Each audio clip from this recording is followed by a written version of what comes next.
Hi guys, hi again. This time we're going to talk a little bit more about Fender modifications of my Harley 48. In the previous video, which I had lots of comment on, thank you very much for that guys. After initial success of the video of changing the regular stock exhaust system to the Cobra system, after all those feedbacks I decided to do Fender videos because I'm progressing with my bike, I'm changing different things here and there. I picked the Harley because they are most customizable. You can do the most modifications. So if you like this kind of DIY, if you want to do it yourself, then perhaps this video is for you. We'll see if I'm going to succeed. This time I'm going to do some painting. So I'm going to remove a few elements of the bike. I'm going to remove the front fender, the back fender. I'm going to remove the sides and other elements of the bike which I'm going to paint. And after that I'm going to try to put everything back together. Keep fingers crossed for me and see how it goes, guys.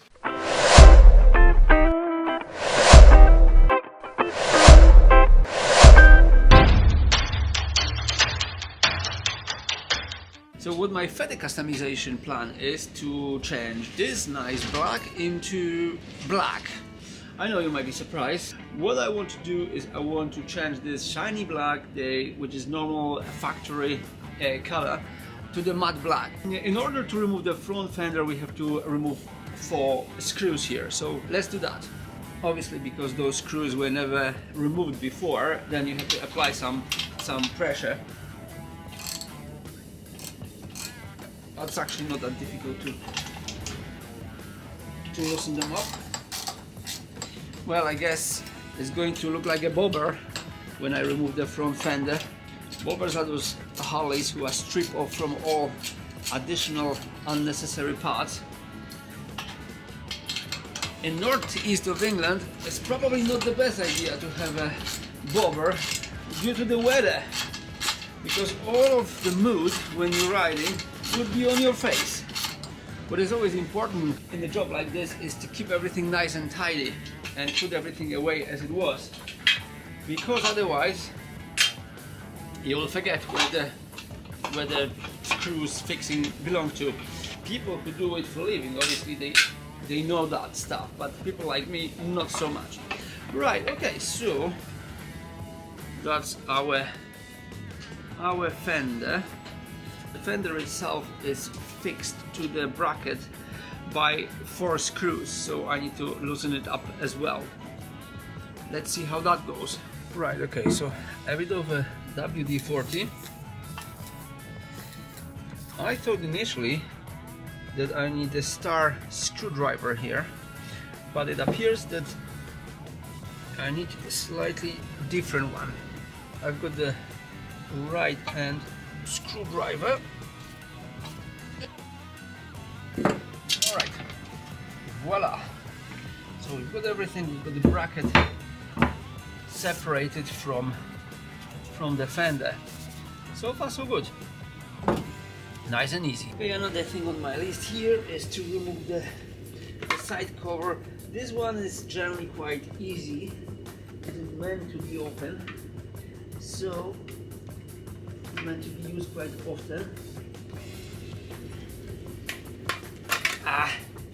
Got it. Okay, very cool. So that wasn't too bad. I'm more concerned about the other side. Next step is to remove the seat, which is easy job. There you go. By the way, the seat I bought in second hand. This is the Mustang seat. Very cool. I wouldn't say that this is the most comfortable one, but quite cool after all. It's looking good, that's what matters. Rear fender. Rear fender is a bit of a chew, so let's crack on it. When you've got a Harley, you need to have a set of the different spanners, because as I said before, this bike's always got some issue. So in order to take different bits and pieces from your bike, you need this sort of hex spanners of different sizes. If you use those spanners mainly just for the hobby, they don't need to be super expensive. You can just buy them from AliExpress, or you can buy them from hardware store. Let's move on. Woohoo, my electric's going. I'm a bit concerned about this old wind today, but we'll see.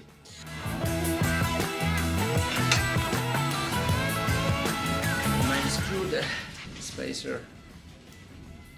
I like to keep everything together. The other side.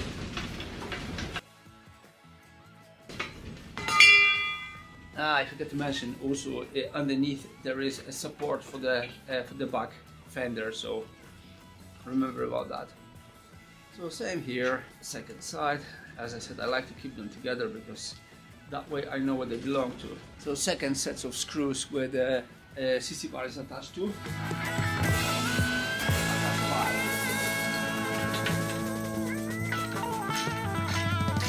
Those are quite easy to remove actually. Probably I should mention here that it's a good practice to leave the bike up, because otherwise if you keep it on a stand it just may not work, and it's always easier to do it that way because the bike is more stable. Right guys, I had to change from one camera to the other because my camera died, unfortunately. I found the access to this area quite difficult.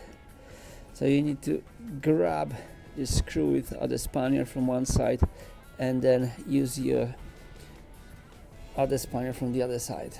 You may ask why I'm making such an easy, simple, basic video about the basics. Well, the reason for that is that there are so many guys on the internet, on YouTube particularly, they make amazing videos, absolutely amazing tutorials, but sometimes they are too complicated and not covering very basic stuff, like this for example, how to take the back fender. So I decided to do it anyway because I was going to do it. I was going to remove my back and front fenders anyway, so therefore I thought I'd just show you how is it done. If it is helpful for anybody, that would be great. We're almost there. As always, I don't know if you find it as well, but always the last screw is the most problematic one for some unknown reason. So again, I like to put my fixings together because that way I know what goes where. Simple. And then when I assemble it, I won't hopefully have this problem. Right guys, so CC bar is off. Let's put it on the side, and then we're going ahead with fender disassembly. So at that point the rear fender is quite loose. There are another two problems here, or obstructions, whatever you call it. One is this screw over here, which normally it is to help to secure the seat, I think,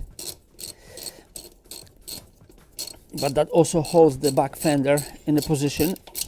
So that's the problem number one. And problem number two is the custom indicators I put on, because they are slightly different and therefore they need to be removed as well. Let's do it.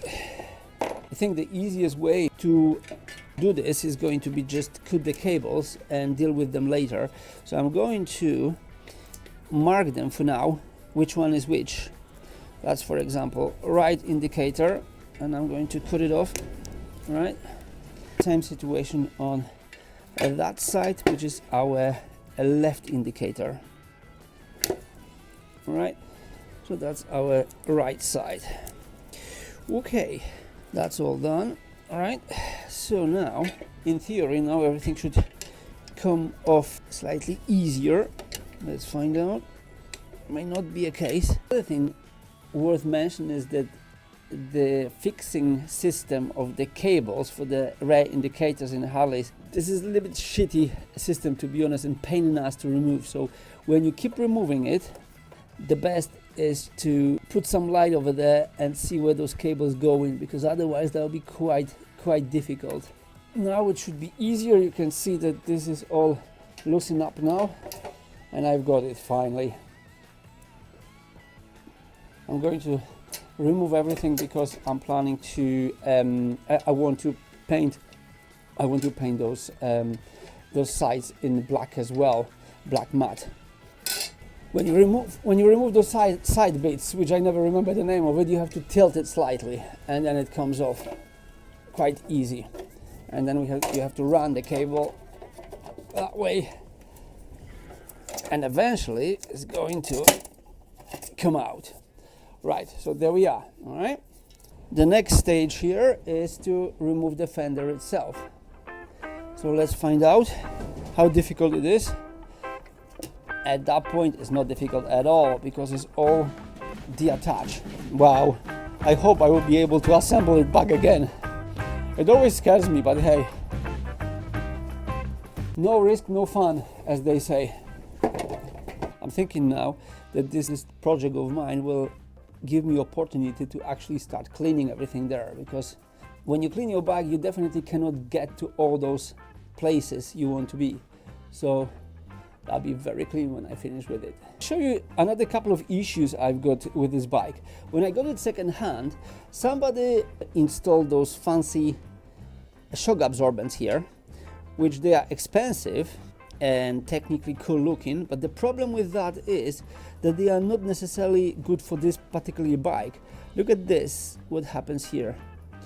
Basically, especially when I've got the pillion on and this extra weight on the back fender, you can see that those shock absorbents are badly affected. So I'm thinking I'm probably going to change them for more regular ones. What do you think? Just drop me comments below what I should do with them. Well guys, I just can't bear the fact that my bike is so stripped naked. I have to think about the bigger picture here, that one day I'll be able to assemble it and make it nice. So that's my aim. That's what I'm hoping for. So yeah, keep fingers crossed for me. Right, so last couple of things I need to do here.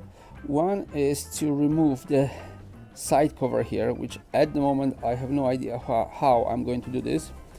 So this is the oil reservoir cover, and then the tank.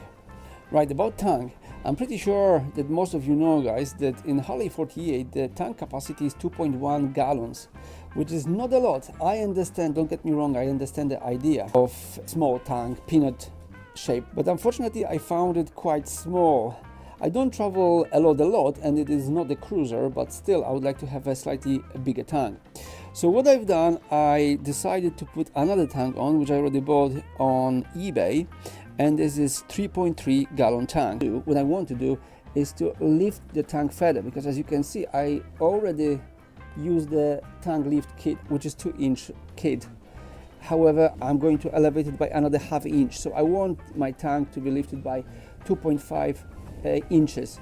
What is the disadvantage with this tank? Basically you can see that when the tank is lifted, then somehow, well, it's probably because of the connection over there, the fuel wearing off faster. You can make less mile per gallon when you've got tank elevated. So the other tank is slightly different. I'll show you now. So this is the tank, guys. This is the tank I ordered from eBay. This is 3.3 gallon tank, bigger than the one I've got. And also you can see that basically it's slightly different, and I'm hoping that with extra elevation of the tank it's not really going to affect the petrol intake the way it did in the other tank.